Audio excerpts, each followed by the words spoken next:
রাখতে নির্বাচন কমিশন রাষ্ট্র নির্বাচনের জন্য ইতোমধ্যে কেন্দ্রে বুথ স্থাপনের কাজ শুরু হয়েছে। নিরাপত্তার স্বার্থে বিশ্ববিদ্যালয়ের ভেতরে বাইরে মোতায়েন করা হয়েছে আইন শৃঙ্খলা বাহিনী। রাষ্ট্র নির্বাচনের সার্বিক পরিস্থিতি নিয়ে জানাতে রাজশাহী বিশ্ববিদ্যালয় থেকে যুক্ত রয়েছেন মারুফ হাসান। মারুফ, জানাবেন নির্বাচনের প্রস্তুতি কেমন যাচ্ছে এবং ভোটের বুথ প্রস্তুতি কেমন চলছে?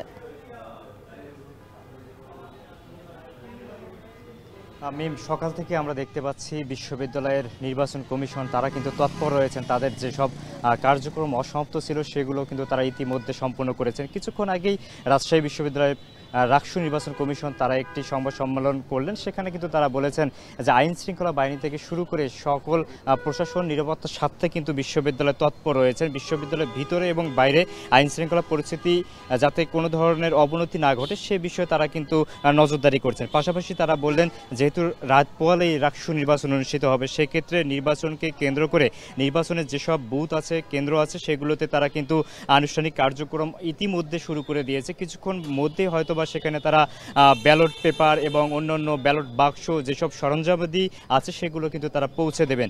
এরপর আমরা দেখতে পাচ্ছি যে বিশ্ববিদ্যালয়ের যে 8টি গেট রয়েছে সেই 8টি গেটেই কিন্তু নিরাপত্তার স্বার্থে সেখানে কিন্তু চেকপোস্ট বসানো হয়েছে। সেখানে বিএনসিসি সদস্য এবং পুলিশ কর্মকর্তারা তারা কিন্তু এখানে যারাই ভিতরে প্রবেশ করতে চাচ্ছেন বিশ্ববিদ্যালয়ে তাদের কিন্তু যে আইডি কার্ড সেটি কিন্তু তারা দেখছেন। পাশাপাশি আমরা দেখতে পাচ্ছি যে যেসব গাড়ি বা অটো রিক্সা চলছেন তাদেরকে কিন্তু বিশ্ববিদ্যালয় নির্বাচন কমিশনের পক্ষ থেকে পাস দেওয়া হয়েছে, সেগুলো কিন্তু তারা দেখে তারপরে কিন্তু ভিতরে ঢুকাচ্ছেন। সব মিলিয়ে বিশ্ববিদ্যালয় আইন শৃঙ্খলা পরিস্থিতি এবং নির্বাচনকে ঘিরে যে আমেজ শেষ মুহূর্তে আছে সেই প্রস্তুতি কিন্তু ইতিমধ্যে সম্পূর্ণ হয়েছে। শুধুমাত্র নির্বাচন ঘিরে যে আমেজ সেটি কিন্তু এখনো রয়েছে।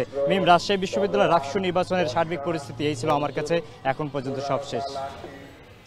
সহকর্মী মারুফ হাসান যুক্ত হয়েছিলেন রাষ্ট্র নির্বাচনের খবর জানাতে।